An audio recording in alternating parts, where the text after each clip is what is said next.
God.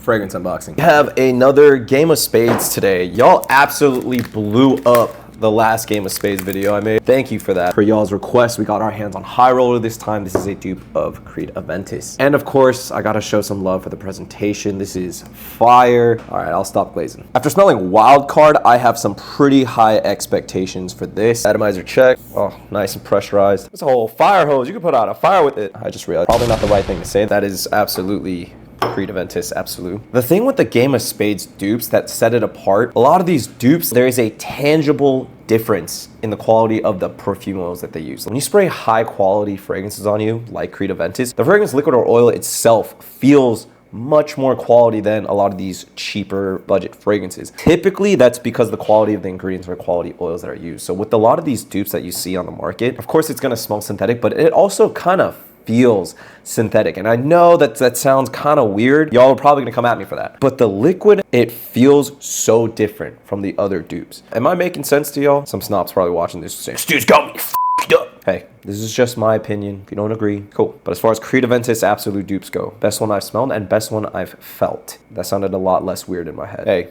get it? Don't get it? But if you want Creed Aventus Absolu and you cannot justify that price tag, don't come at me.